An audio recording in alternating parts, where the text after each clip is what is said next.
Mitch from PickDogs.com and SportsChatPlace.com. We got Steve Monahan and the Puck Dogs with us today. Got the new Pick Dog shirt on, our March Madness giveaway that never happened. But we'll have a great giveaway coming up. We got the new premium area. Actually, probably going to have it up and live today or Monday up on the site just to get it up and running and kind of, work on it in a live environment. We've had it up in the test environment for a while, but just working. It's like every time we think we have it 100% done, it's not done. Just kind of the way that life happens, and so we're just the issue that we had was the coupon codes. The way the coupon codes were being applied, you can only apply it to one item at a time, not the entire cart. It's like, I don't think so. And not that I plan on doing a ton of couponing. It's not Kohl's. But it's just the way it is. But these are the new Pick Dog shirts. Got hundreds of them. So, like them, big fan. Yeah, I'll be sending them out to these guys, and still waiting on some of the shipping stuff on it. So the guys that have like annual memberships and things like that can at least get them their shirts. But it's another day without sports. Really, no news at all about sports, but I think what we're seeing is talk of everything else starting to how we're going to start to move forward. And that's kind of the good stuff. So other than that, working on the studio still. The holidays over the last week. The camera industry pretty much controlled by the Hasidic Jews. So with Passover going on this week, it's been no shipping of any of my equipment, but it's all going out today. I got all kinds of stuff, and they upgraded it to 2-day air. So, should have everything ready by the middle of next week, or at least on my way to being set up. Still working on, how I'm going to decorate the studio and stuff and, the set. And like I said, it's probably going to be one of those things that changes. I've been showing some of the stuff that I'm going to put on the set. So here's a couple more items that I found. One is my signed Ric Flair picture. Woo! To Mitch. What's that circa? Not too long ago. This was maybe 5 years ago. I got this. I met Rick. Vegas. Cool. And then one for the Puck Dogs, my Claude the Mute Turtle picture. It's the famous Claude the Mute Turtle. That's a good one. Yep. He liked the turtle. He liked to give it out, and then he liked the turtle. Oh. Yeah. Big time turtler, Claude the Mute. But I've had this for a while. Agitator would be my word. Yeah. But he could score. He was a good player. I mean, I got to see him with the Devils, and he contributed to, a couple Stanley Cups. See, the best part is even the goalie wants a piece of him. Like everybody wants a piece of him. See him? He's like skating in. Like just hoping he was definitely hated by a lot of people. My standard bearer was Ulf Samuelsson when he was on the Pittsburgh Penguins. Probably one of the most despised players by every other team. And our buddy Fitzy from BU, Mitch, right? Big hockey guy, Bruin fan. But Ulf Samuelsson came to the Rangers, and it's funny how one of those guys, when he comes on your team, you forget about everything for, as many games as he plays, But Ulf Samuelsson to me was Claude Lemieux, Ken Lindsman, just Todd Marchand right now is one of the biggest agitators out there too. So I just wanted to make that point. Kind of feeling it with my Pick Dog shirt here. Kind of a little bit of a mix from the Sports Chat. Actually, I cut my Sports Chat shirt up to make a kind of like a sign to hang up in the studio for I want to have it on the. I have like this brick wall, and I'm gonna put it like on the brick wall with. I have a shelf to put like all sorts of stuff on, and it's kind of. I don't know. Studio design is something that I guess you could really get carried away with. But if you see that, like a lot of the guys on TV are live streaming, and so Nagy, the scout on ESPN, the guy's been on a ton these past few weeks. I like setting up my live streaming studio. I can see exactly like how he has set up his setup for the house because he's probably not used to doing it from there. But you could clearly see where he had a bookcase, and then like he brought in like another bookcase, just like a random bookcase he had around the house. Because one is like a wood bookcase, and it's right next to like this metal bookcase thing, and he's got like all these like signed footballs and helmets and stuff. That's all he has on this metal bookcase. It's kind of like, well, we have a blank wall here. You got anything? He's like, well, I got this. Just use it, you know. And they just moved it over and kind of do it. And you could see all these other people, like on all these other shows where they're live streaming from their house, where they have these like different places and like, you know, they're strategically picking. So not too many people just have a gray wall behind them, you know. So we're gonna avoid get away from that stuff. But if you see Chris's camera, like here's some of the other things that we're working on. If you see Chris's camera, though, here if you see Chris's camera, you can see that his background is blurred. You see, and that brings him more into focus. We get to see the beauty of, you know, Mr. October. Oh. In our Men of Pick Dogs calendar. No, I said I was July. I called July a long time ago. All right, well, 4th of July. I want the fire truck. I want the fire truck behind me. Well, it's you'd have 4th of July and Canada Day all wrapped into one. It'd be a party waiting to happen. But good morning to everyone that's joining us. And it's Friday, man. Normally Aloha Fridays, but you know, it is what it is.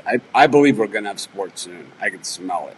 You know, I can just tell by the way that they're talking about different things. We were talking about the PGA Tour, the one that's announced that you know, that at least they're saying they're going to do something.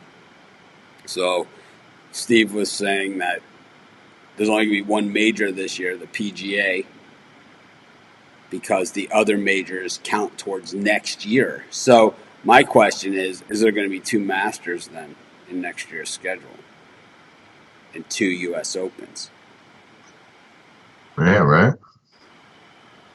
It's a valid question. I'm gonna guess. All right, and I'm you know I don't, you know, I've never played Augusta, but I'm gonna guess that in the fall it's going to be a nasty beast, like impossible.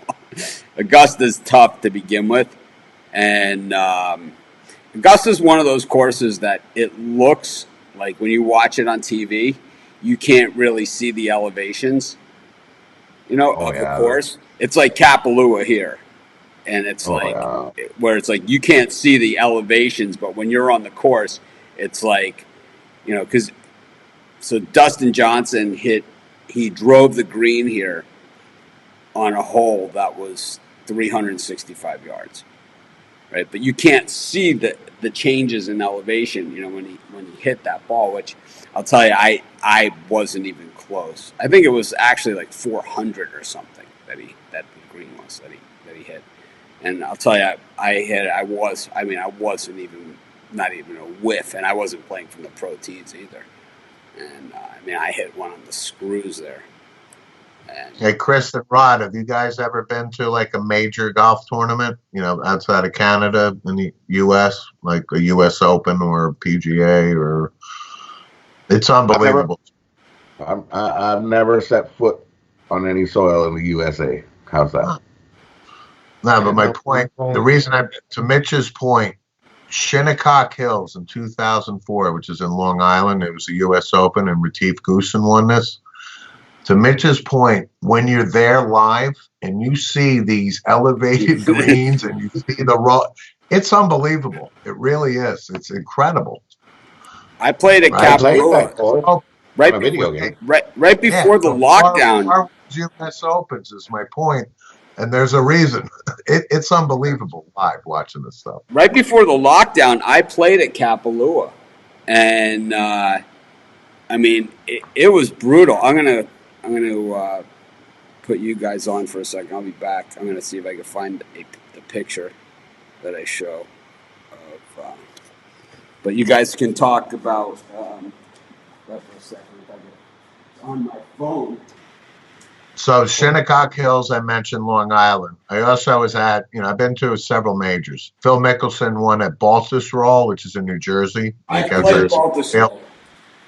That's another one. It's incredible. And I've been to Winged Foot. I was actually there for the Davis Love Rainbow in 1998 when he won at Winged Foot. Yep. That's another one. It's just incredible how these guys, navigate these courses. So I've played Baltusrol, and I played another Tillinghast course, Bethpage, all the Bethpage courses. So three of the Bethpage courses are Tillinghast courses, and I used to play Bethpage every weekend when I lived in New York in the summer months. And the red, the black, and the blue courses are all Tillinghast courses at Bethpage, and he's the same guy that designed Baltusrol. So the red course is very similar to Baltusrol, where it's just super long. It's like every shot is like just the second shot. Every one is a big club. There's no like driver pitching wedge there. Everything's like driver 3-wood, driver 4-iron, like every single hole. And the black course, when I used to play it, was before they played, golf tournaments. Like they used to play golf tournaments on it a long time ago. Then they decided that, they tried to get scoring to get more interest in the PGA Tour. They tried to get it so scoring was better. So they stopped playing tournaments on the black course because it was so hard. And then, so they let the rough really grow at the black when I used to play there. But, just... It's so much more difficult. The greens are also tiny on that black course.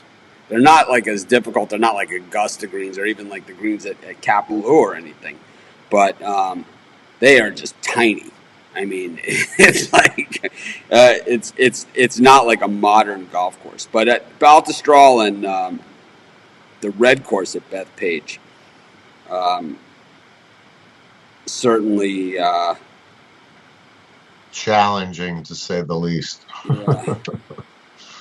So I'm looking for my Kapalua picture where you can see just how steep it is. That's an every year, right? The PGA comes to not the I'm saying that the tour. Is that where they typically play, or they mix it up around? No, they play at Kapalua. It's the Tournament of Champions that they have there. Like January, right, or something. Yeah, it's all the champions from the previous year. So here's the first hole at Kapalua,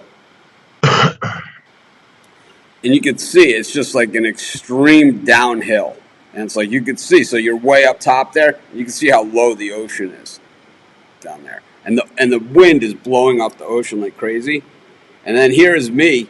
You could see the fairway just in the corner, like in the lower corner where my finger is right there. You could see the fairway down there. I'm walking up to the green. It's way down there. I mean, that's a blind shot. And right behind me that's Honolulu Bay. And if you don't think that is whipping there, you could see a surfer right there in the surf, and he's in a barrel. So, I mean, that's what kind of winds you have and what kind of conditions, are at Kapalua. It's just very, very hard to explain. But anyways, back to our subject. And you can see the rest of the course, how it goes around the bay to the backside over here. It is beautiful, obviously, but, and of course I make the picture all that much better. But it's just absolutely brutal. Like, here's the rough. Kapalua. Nothing fun about it. Good luck. Good luck. It's really what it is. Par 73, and it plays every bit of it. I shot like high 80s there, and I felt like I had won something. It's like I mean, and I was exhausted. I was physically exhausted. Couldn't stop for lunch on the way home. I was so tired. How many times have you played Kapalua? I've only played it once. I only started playing golf again last March and Kapalua, or last May, and Kapalua was closed all of last year. They redid the course to make it longer and tougher somehow. So they closed it for an entire year and they just reopened it in January for the tournament. So this was really the first, and then the first month after that, they didn't allow carts on the fairways, so it was super slow. Which I don't care, but it makes for play really, really slow, especially on a hard course like that, and 30-mile-an-hour crosswinds. So I waited. So basically, that was the first week that you were allowed to do it, and then as soon as they had the shutdown and lockdown, they closed the course again. So it's been lightly played, but I have a feeling when they open up the courses again here, we're going to have it wide open because most of the courses here are built for tourists.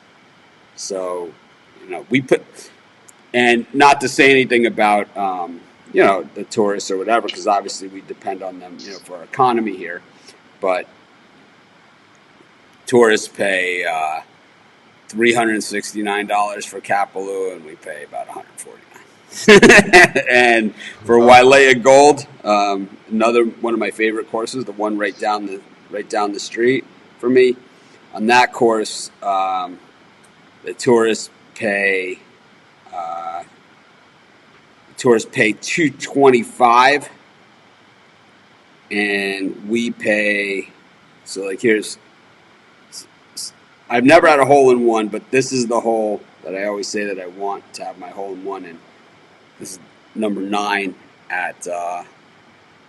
or number 8, or 7. It might be 7 at Wailea Gold. And it's just a beautiful hole. And it's like that. So the thing is, I've hit some of my best tee shots I've ever hit. I've hit the pin there before, and I've rolled over the hole.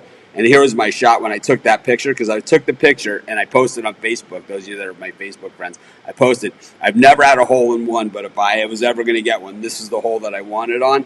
And then here's the shot that I hit. I just missed it. I was like, it's like kick-in birdie. It was reasonable. Well, I don't like to brag, Mitch, but I have a hole-in-one.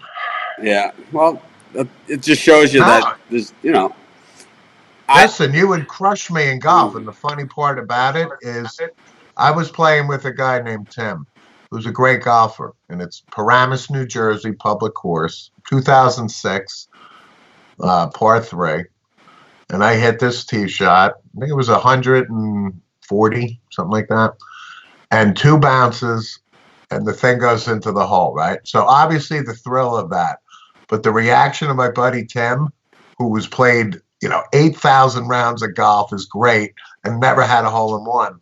He threw his club up. He goes, "You got to be kidding me." My friend Chris, that I did a live, the halftime of actually the Cowboys-Eagles game. I was watching it on the iPad at the golf course while I was playing, and I was doing the live show at halftime, and we were on a par 3, and he hit the stick. And he has 8 hole-in-ones. Of all the guys I play with, he has the most. He has 8, and he has 8, and he's hit the stick when I've played with him at least a dozen more times than that. He's just one of those guys that's just super, super accurate. But if you go back to that, Ben Hogan never had a hole-in-one, and he's the best ball striker of all time. Right. And they asked him, like, how come you've never had a hole-in-one? He's like, I've never really aimed for the flagstick. I'm always thinking about the putt. Yeah.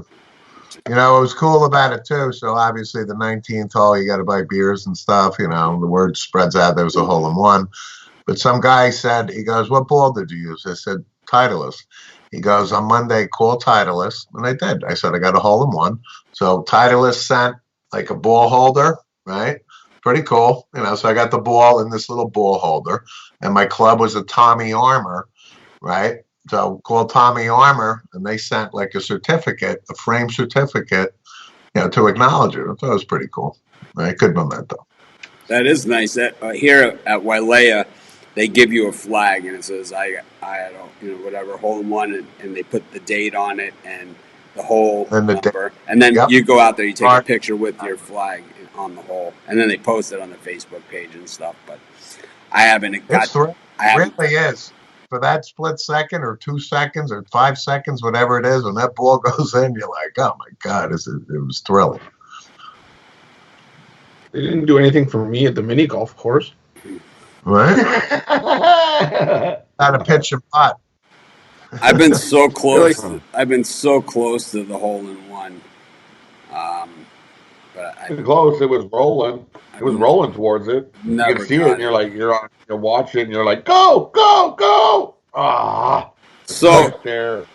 this is a good topic since we really don't have a sports topic. But what do you think are the best near misses in sports? So like it was like, and there's some obvious ones, like when Gordon Hayward had the shot against Duke, like right at the buzzer, like when Butler had the shot to upset Duke, and it was kind of he just winged it, and it hit the back inside of the basket and the rim, so he just missed it. And Scott Norwood, just missed it, and Jerry Thomas at Florida State, my favorite one, right?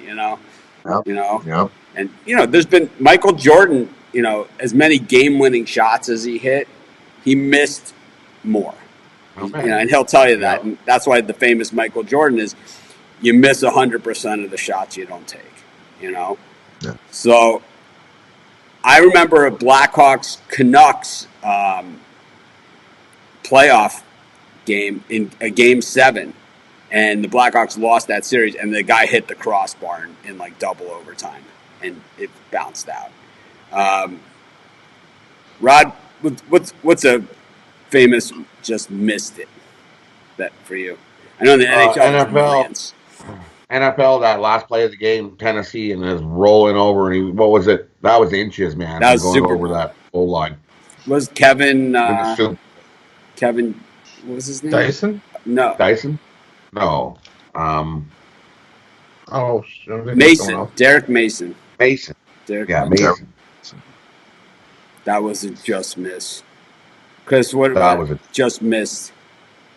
Yeah, that's a good one.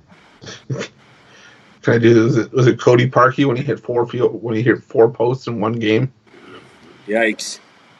That was just one of the funnier ones for me, anyway. Oh God. Seen a I million.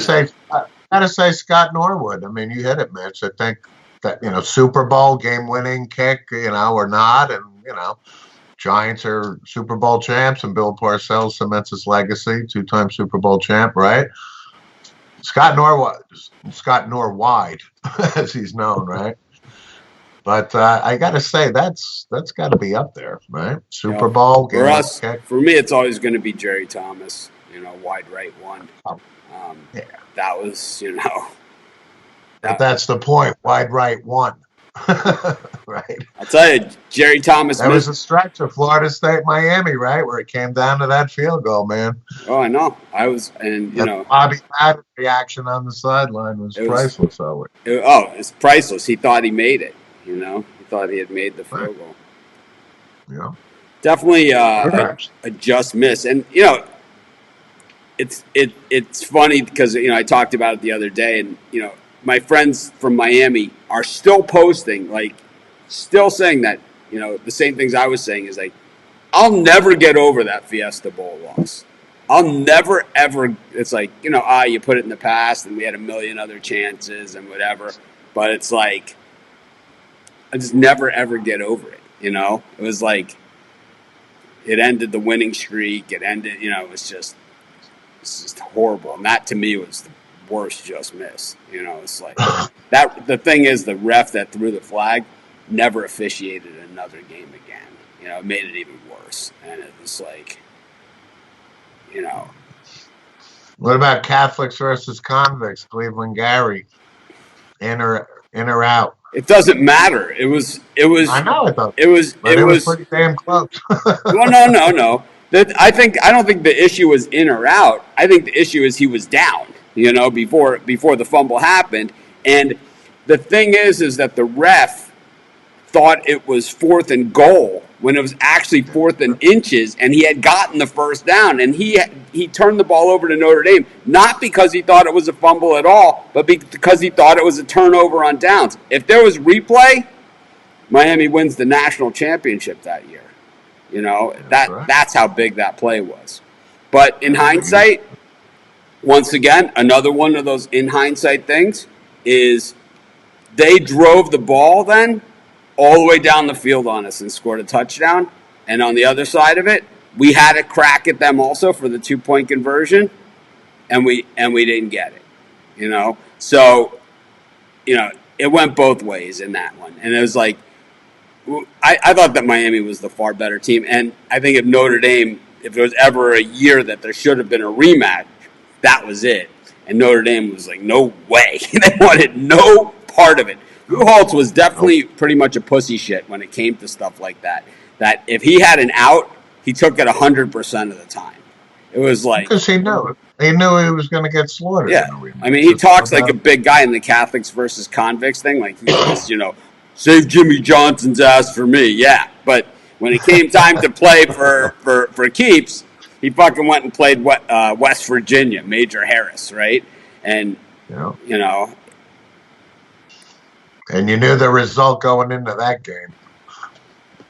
Major Harris, West Virginia, Notre Dame, forget about it. That was like, if we had pick dogs in Sports Chat Place and everything, trust me, we'd be all in on Notre Dame in that game. Absolutely. Going in. But, the ball also doesn't go Notre Dame's way sometimes, too. And, we've seen, the Rocket Ismail game against Colorado in the Orange Bowl, or kind of went against Notre Dame. Here's another one. Actually, I was talking to a friend of mine's son yesterday. He's a Penn State guy. He just graduated, and actually just went to Miami Law School. He's going to, graduate law school in 10 days or something, whatever. But he brought up the fact that Penn State. So I'm sure Mitch remembers the Sugar Bowl, Penn State, Alabama. Chuck Vicina's the quarterback of Penn State. They're at the goal line, and they just couldn't get in, man. Right? Remember that? Yeah. They tried to take over like 2 or 3 times, and Alabama stuffed them. And so that's a pretty close but no cigar one, too. I mean, for guys our age, Yeah, there's Major Oak. He was the running back for Alabama. I think Jeff Rutledge was the quarterback for Alabama at the time. And the other way around was that Herschel got in against Penn State in a similar situation to give Georgia the national championship. That's right. That's right. Hockey, another near miss.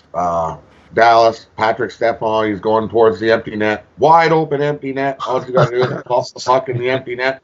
Puck jumps over his stick, goes in the corner. The Oilers players pick it up. Goes all the way to the other end. Alex Hempsey scores. Ties it up. It goes to overtime. I think Oilers won in overtime. On that one. That was exactly what I was going to say next, is that Patrick Stephon just decides, I'm going to forget how to skate. Is going to put the puck in the empty net, and they take it right back with 5 seconds left and score. The thing is that you see it sometimes, You see it where the guys just forget everything they ever knew, like these professional athletes, and all of a sudden it's like, this crazy thing happens. Well, as a fan, you're watching and you're going, this game's over. This game is so over. He's putting it in the empty net. No chance he's not missing that. And then all of a sudden he goes in the corner and you're like, what? Oh, yeah. Get it, go. I've seen the missed extra points, Rod Carney in the Jags and Saints game when they tied the game on that last second. It was like a Hail Mary or something close to it, like a hook and ladder or something like that. And then the Saints kicker misses the extra point, and they lose the game instead of forcing overtime. Yeah. You got Steve Smith, playoff game for the Oilers. He near miss. I guess it's kind of a near miss. He went to pass the puck, and it went right off the back of Grant Fuhr and into the net, and that turned out to be the game-winning goal. I remember that. Yeah. That was the game-winning goal. Cost them the series. Well, yeah, that's a good one, too. Oopsie. Oopsie. Definitely been a lot of those where it's like, It just looked like, I mean, when Norwood was lined up for that field goal, there was no doubt he was going to hit it. There was no Oh doubt. God. What That was was the that? difference in a Grey Cup or in the Grey Cup up here in the CFL. It was Montreal and Saskatchewan, and they were lined up to kick the field goal, and penalty flag, 13th man on the field. He missed the field goal, but he gets to retry, and then he kicked the field goal. Won the Grey Cup. Oopsie. I'll tell you, the Yankees series against the Red Sox where they had him down 3-0, the Kurt Schilling bloody sock year. I believe. Right. That was let it get away from It's funny you mention that. So Mitch and I have a mutual friend, Joe Kavanaugh, who's a friend of ours, and follows the show. So the Yankees are up 3-0, and I'm at my house, and this is back before kind of cell phones were prevalent. He still had the kitchen phone, right? So he had my home number, and his nickname's Punky. So my wife says, Punky's on the phone. And the Yankees go up 3-0, and he conceded defeat. Like, he called me, because of the Yankee Red Sox curse and all that stuff, right? And I said to him, really, I said, well, it's not over till it's over, but it's over, right? And I swear to God, 4 games later, Johnny Damon leads off, in Game 7, and the Red Sox crush the Yankees, and it's the first comeback from a 3-0 deficit, right? So, true story. Yeah, which leads us to the Red Sox Mets, Game 6, 86. Bruce Hurst was announced as the series MVP on the scoreboard before the ball goes to Buckner's legs. I was at the game with some Boston U guys. Bobby Crabtree, another good friend of ours. It was a Saturday. We're in Boston. He goes, and Bobby is, well off. Me, Robert Goldsmith, Mitch, we got in the car, drove down from Boston to New York. It was probably the greatest sports event live I ever seen. That's a good point. Bruce Hurst literally was on the scoreboard. Congratulations, Bruce Hurst, World Series MVP. Patrick Ewing's in 95, his missed layup. Oh, that's a good Game 7. Oh, that's a very good one, actually. He went running up, and he rolled up the rim, and the Pacers won. You're right. Would have tied it up. I remember that one. That's when basketball. That's why I love basketball. Basketball was good. Everybody worked hard. No, and none of this. Oh, I gotta have time off. Yeah, that was lunch pail stuff back then. Definitely. Yeah. All right. Well, speaking of wins and losses, how did we do yesterday in our sim picks? I had the Bucks. How did they do? They won outright. They won 40-23. The Packers beat the Lions 38-17. Yeah. Atlanta won outright money line, and the Raiders covered. The Raiders. Thanks. Yeah, they beat the Raiders. 49ers won outright. They covered the -7.5. 49ers covered that. All right. So I went 2-2. Penny did. What do we have on tap today? Pull them up. I can't wait till the sim games are over. I gotta tell you, man. I can't wait to get back to regulars. This stuff sucks. At 12 o'clock, you want to talk about sucks? 12 o'clock, Jaguars at Jets. Jaguars -1.5. I'm gonna guess the sim game is gonna be better than the real game. Right. Okay. I like the under here. Jags at Jets. Jaguars -1.5. Over under 49.5. I got the Jags. Yeah, you gotta take the Jag. I'm gonna take the Jags in the over, not the under. I'm gonna take the over here. As long as we get some scoring. Does it say it's raining? Let's see. Nope. Any raining games? Nope, no raining games. 3 o'clock, Steelers at Bengals. Steelers -7. Over under 49.5. Steelers. Yeah, I like the Steelers as well. Steelers for me. Steelers. 7 Eastern, Saints at Colts. Saints minus 6.5, over under 57.5. Colts for me. Like, I think Colts outright. Colts money line. Colts.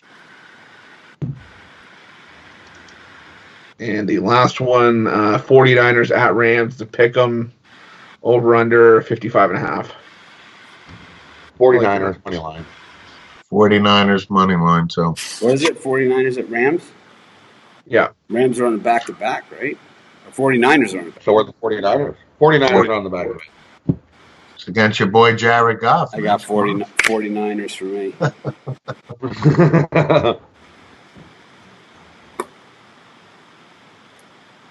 All right. So, I was happy to see that the Cleveland Browns went back to kind of their traditional uniform. did they change away from it? This is another one. Like the Falcons, the Browns, Man, the Colts. I mean, the Bucs. what exactly in the Bucks? What exactly have these teams changed? I mean, Not much. That's I mean, the Browns look exactly the same. It looks exactly the same. It's like, I mean, and the Bucks, Chris, what was it again? The lettering? What was Yeah, it was, the numbers the numbers. went back to like the more traditional, just like block numbering. And I'm telling you, I watch a ton of football.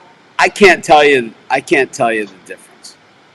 I can't even. Oh, I can. I mean, do you remember the Pittsburgh Steelers had block numbers, right? And then all of a sudden, Roethlisberger, I think, became the quarterback, and all of a sudden, the next season, and it's still their current number scheme, drives me crazy. Drives me crazy. I'm a traditionalist. I but I get the marketing, the sales, and jerseys. I get all that. But I'm traditional, and not a lot of people picked up on the fact that the Steelers used to have the block number. You look at Terry Bradshaw, Lambert, and Ham, and all that. Joe Green.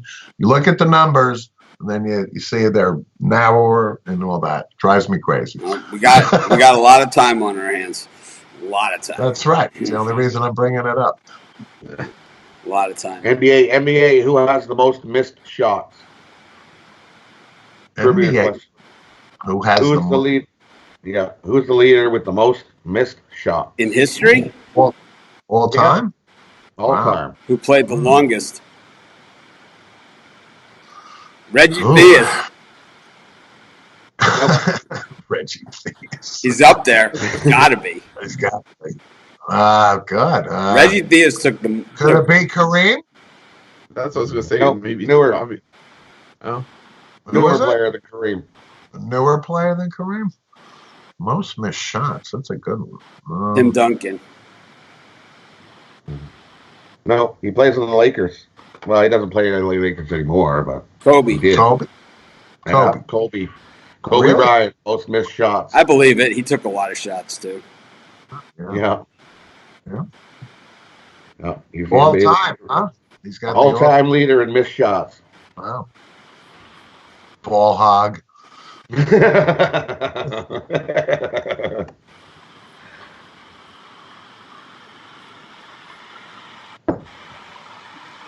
All right.